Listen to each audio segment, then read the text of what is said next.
guys, what is happening? I hope you're well. First of all, let's check the sound, everything is going. With this live's a bit funny. Sometimes when I hear music, you guys hear it a bit different. And can you hear me?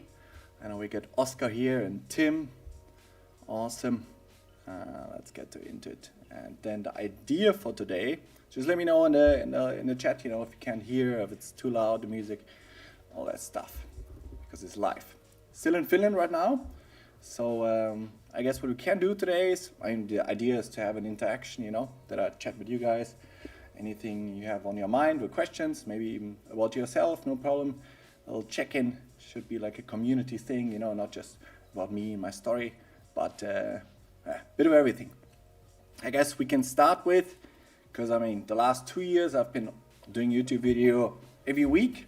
There was, for some of you hardcore watchers, there was a 50-day period where I did a video every day, which was fun for sure, but it's another one that added load on top, which probably didn't help looking back, but it was fun to do. So there's the thing anyways.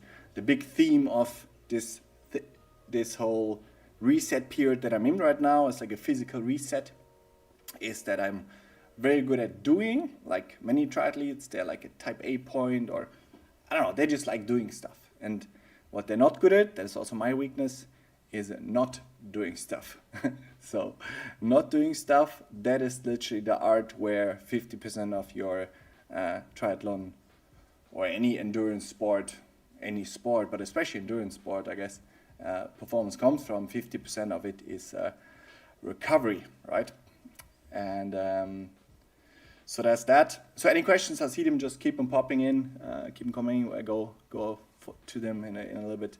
But so what's been happening, I can give a little debrief of since the 23rd of May, basically, which has been a good minute. It's the longest I've ever not even mentally gone full gas at the sport, which is the reason why I do this. So if you follow the channel a little bit, or like my journey, I try to be transparent as I can about this whole thing, is there was a theme that basically always, and it was not a mental thing, like I know my body very well, that when you're in the race, you just know, especially afterwards, the feeling, it doesn't matter what the time says or the watts or the numbers, I just feel that like, there's nothing coming. You're hitting the gas with a car, and there's like, there's nothing coming.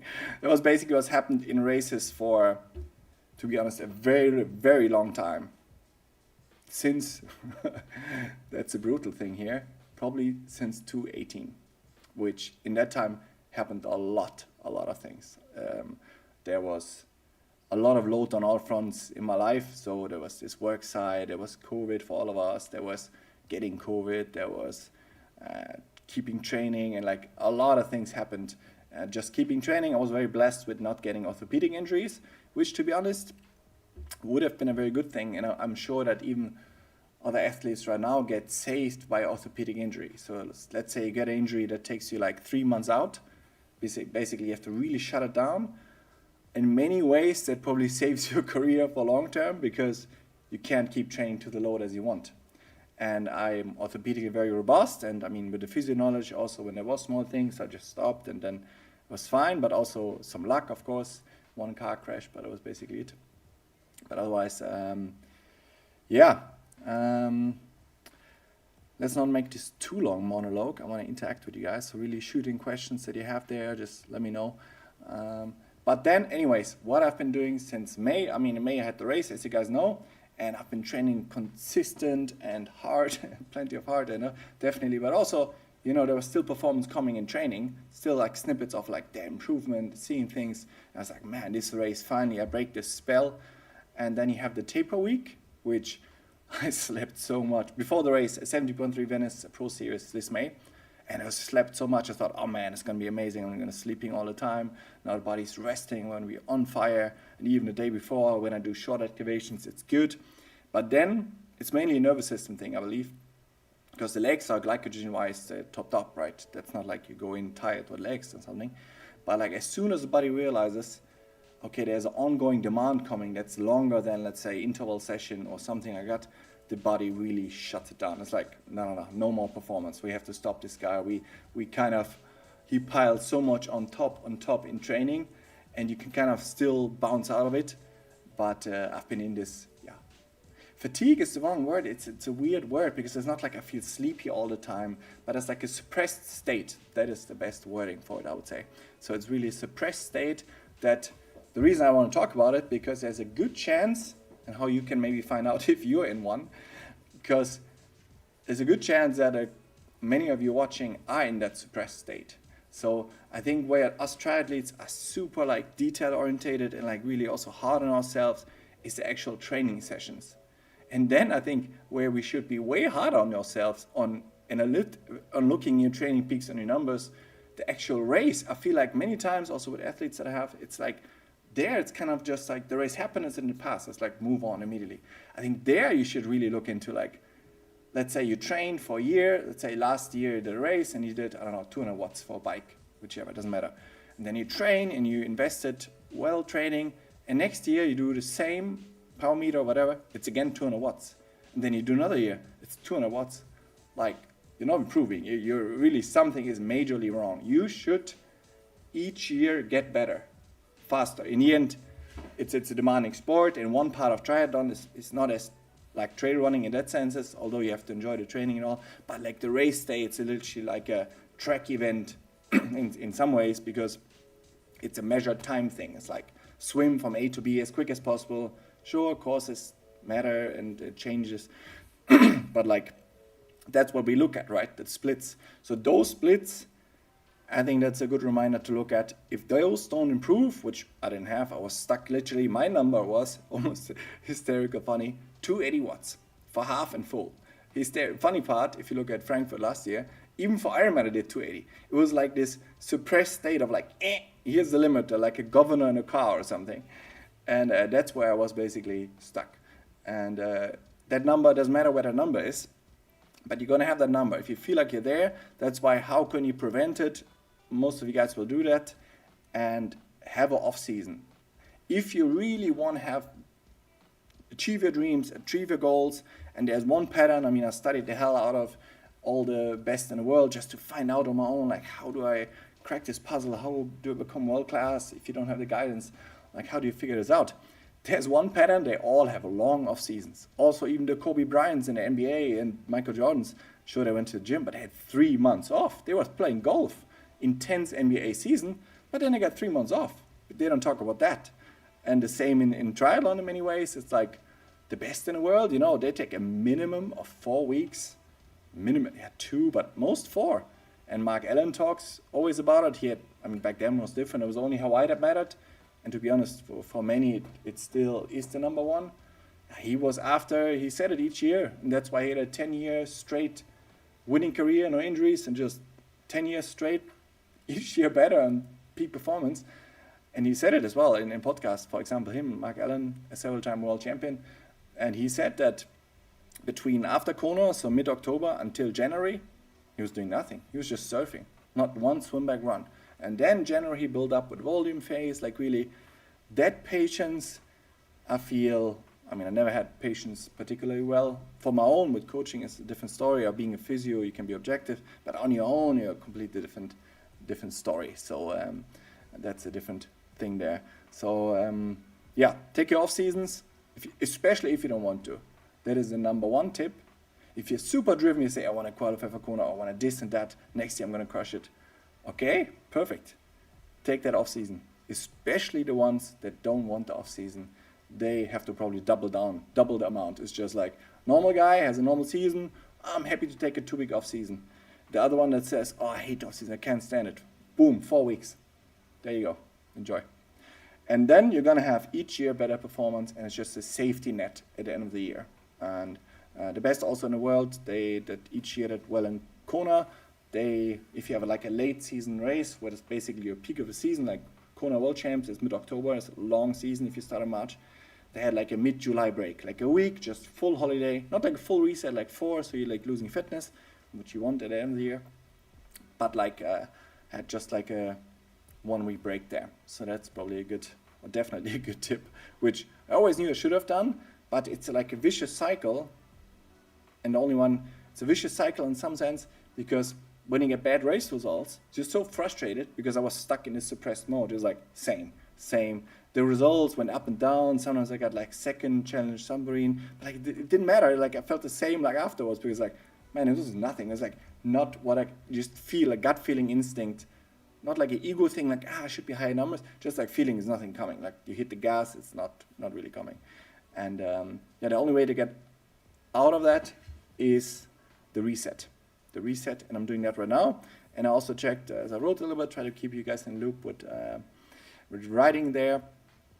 Any questions, by the way, if you guys just jumped in, just put them in the comments there, and I'll get to them. And so yeah, full reset. So the last 8 weeks, 9 weeks, coming to, you can call it training. I had in my training log between 8 to 12. Now I had like 14 hours of movement, let's say, technique. A lot of positives that already came out of it, that's for sure. But the most interesting part of this, you would think that, I mean, obviously it's somewhat taxing because it's your career and you're kind of taking it on hold. But in some ways it's so funny. Although I should be like thinking, man, I'm like set back further, my instinct clear as hell says I'm actually further ahead. And I also know that for a fact it's true. If you, let's say, if you have a sport that demands 2 arms, and there's an operation and you have to do it to get an arm back because you only have one, I mean, you got to do that operation so you have 2 arms so you can do the sport. And that's basically the same thing that I have. If you have a suppressed state of your body, you can't build anything on top. You can build something, but you're never going to get performance, and you're going to always feel flat on race day. So if you're feeling flat on race day consistently over time, then you're in that cooked state, or you overcooked it just before. But yeah, the simple fix for this is, especially for the driven ones, so that's where I'm also back now with my first ever coach. My first ever coach, the first 6 years of my sport. He also was a pro triathlete in the 90s, 2000s, and won Challenge Roth and Ironman Switzerland, and was in Hawaii and has a lot of experience. Ute Mückel. And yeah, I know her very well and I trust her, and that's the important part. I didn't trust anybody with my dream, so with her I 100% trusted. I have a big dream, as you guys know. That's also why the last years I wouldn't like just go to anybody and here you go, here's my dream, and I just let go. That would have never worked. But we all have our journeys, and this is kind of how it went. Let's go here to Tim Town Road, one of the members. Hopefully Ottawa is a pro race next year. It's awesome. It's an awesome race. Fast just did it. Unfortunately crashed. All right. I hope, Tim, you're okay. Nothing bad happened. I assume some of you guys anyways had a lot of races now. It's like the peak season, even in the US. So let me know in the comments there in the chat how your races went, what went well, what you want to improve. And yeah, always some rest after, of course. Good. Also, Ben is in the chat here. Good to see you, Ben. Thanks for your message. And yeah, so that's basically the story. Blood results and everything. I did the whole check also with the heart, just to make sure, you know, that everything is healthy and good. And luckily, everything is good and healthy, which is very important. So you can build on top of that. And now we just, one really important, I can probably show you here in my little app. I can really recommend the Aura app. Not sponsor anything, but it's a tremendous app because I just wear the Aura ring overnight. I like to have it during the day. It's like for swimming, clumsy, and you lose it. But like, yeah, so I sleep with it, and then it gives you some good data here. You can probably see this. There we go. There. So this was today, for example, which it stabilizes a lot. We can actually look. The resting heart rate is a good indicator. That's an important one, obviously. Look at this here. It's a steep curve down. Oh, it doesn't want to find it. Doesn't matter. It's a steep curve down. It's a good down because the resting heart rate is going significantly down, which we look at. It doesn't take it so well.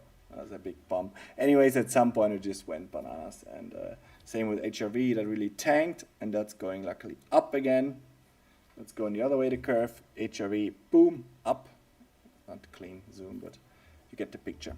So I use that every day. I have like an Excel sheet, like a mobile one. I can also show you this. Just like a self-made Excel should have put this other thing on. Anyways, it's like an Excel thing, and you can I put several things in there: my sleep hours, my nap time the day before, anything I can track objectively that I did now for 2 years, I think. Fatigue level in the morning, and then I put like a green, yellow, like a kind of system in there for like motivation, mood, sleep, anxiety, which is straight off stress. If you have anxiety in the morning, it's probably calories. With me, it's mostly calories, or just the body is just cooked for whatever reason. Diet, training intensity, and then I put all my data in there. My coach Ute also checks this and can see this, can make comments, and anyways, communication. So now I have someone. That's the most important part for my career. Now I can start after the reset. That's why I'm not worried. Now I feel like actually before I train, I was a train next to the train tracks. Now I'm on it. It's just like I'm on it. I know I'm on it. It feels very relieving, but I know in the next 3-6 months, there's not going to be any peak performance. But I know, I have like 7 years left. Those 7 years can now build. And the biggest trap, which right now Pro Triathlon is, I have now someone that can hold me back. And of course, also my responsibility to communicate. But she managed before for 7 years, and she can manage again. She's a strong, dominant German power woman, independent, and she can do it. Because other people, it was difficult to kind of hold me back. So we have a good combination that works. Good. Here, Tim. Good to hear, Tim, that you said, yeah, I'm good now, thank you. Going to go to Arizona. I'm on a legacy Kona plan. Holy. There we come to the next question. Will you do any racing this year or now build for the next season 2026? I was thinking about that. The reason I was actually almost not saying it, but now we can talk about it anyways, almost not saying is because there is a thing, and I definitely felt that on Always. It's called ill-wishing. It's like a manifesting, and it's very real. If you followed, for example, the trail running scene a bit with David Roach, a bit of that I feel was in there. So basically what ill-wishing is, that people, for whatever reason, get triggered by a person and something they do or say, even if it's positive, especially then when people are in a negative state, then they especially get misery loves company, then they get triggered by people that are positive. And David Roach, very good example. And then a lot of people, I saw on a live stream with him, a lot of people wish him very ill. And that energy, that can be very real. That is like a lot of people know on this day is gonna, I want him to fail. It's a very real thing. So, but yeah, now I feel like, before I was like, not sure if I should say this, but now I feel like I'm in a good state, like even some ill wishing from people will not hurt me. So I'm good on that front. But so coming to that, yes, I'm like 99% sure. You can never say fully sure. I just hope that the trend continues, but I'm definitely out of the deepest valley and on the way up. I will actually also, Tim, we're going to see each other. I'm going to go to Ironman Arizona. Super excited for that one. Always wanted to do it. I actually have 2 athletes also that I chatted with. They were going to do it. GF from Canada and Matti from Finland here.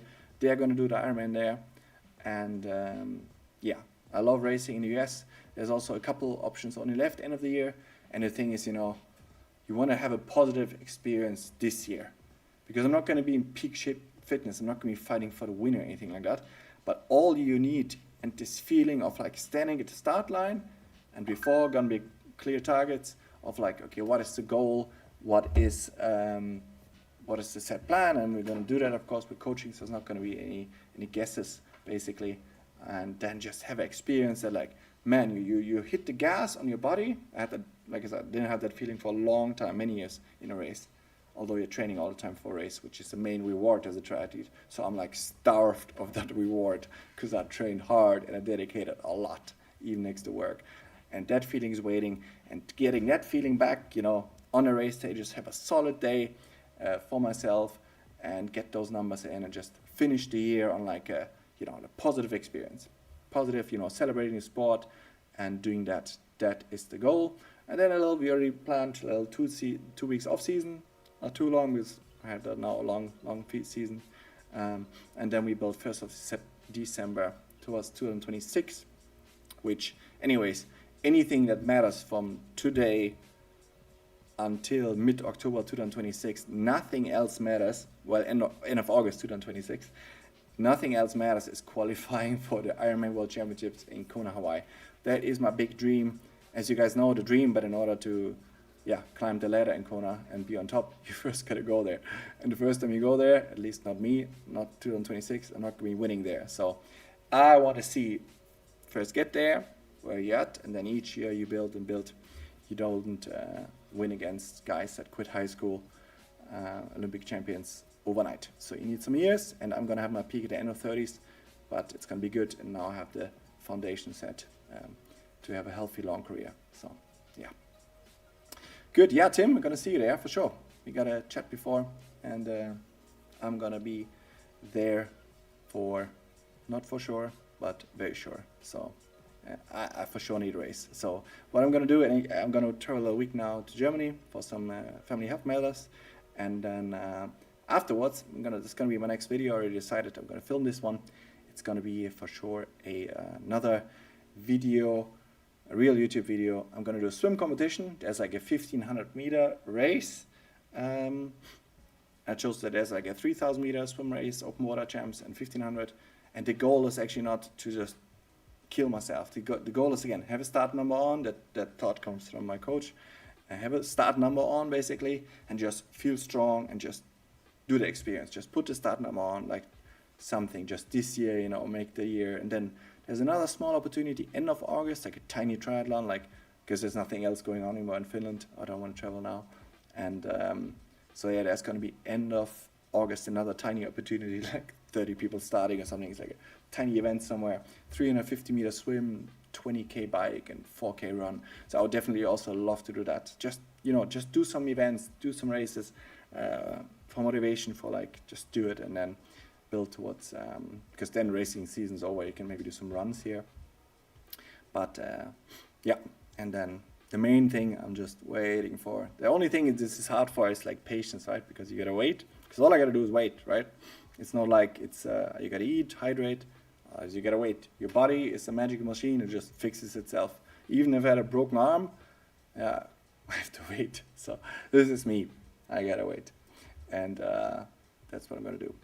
Until the body is, on the up. I am strong on up, but it's not like I can hit threshold session this week or something. So just slowly, and then step by step.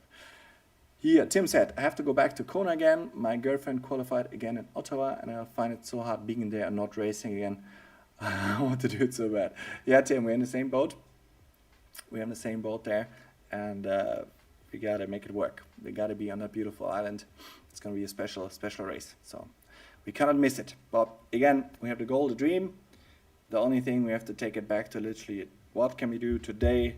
And I'm very aware of this because it's my number one priority in life. Literally one is being on a start line and getting closer to my dream. It's very important that it's not a selfish thing. In the past, I always helped people all over the place and just gave all my energy away. But if you don't do things for yourself that are making you happy, you also can't help other people. So you gotta fulfill what's right for you as well.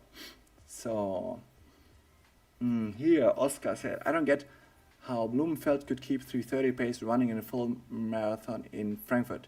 Insane genetics? No, I don't think so. Because when you look at raw, in order to have a 3:30 zone 2 pace, there's no way around. If you run 34 minutes for 10K, that just does not add up. So you need to run slowest 30 minutes flat for 10K in order to have that your zone 2. For example, for marathon runners, Eliud Kipchoge, they have their zone 2 at 3:20, 3:15, right? So it's all dependent on first your aerobic conditioning, obviously, but also your 10K pace. So if that pace is too slow, you're going to max out on your aerobic conditioning. There's only so much you can improve at some point. It needs to be a mix of things.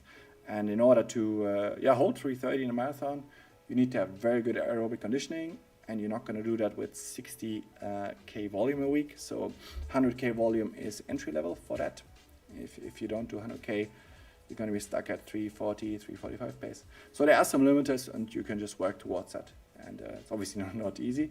And you got to obviously pace the bike well, fuel well, because if you really drill the bike very hard, it's just going to be an energy thing. You're going to be running out. But everybody has different tactics and theories how to get their win. And yeah, that's a common one, to ride decent, for sure strong towards the top, and then have a powerful run. Kona. Yeah.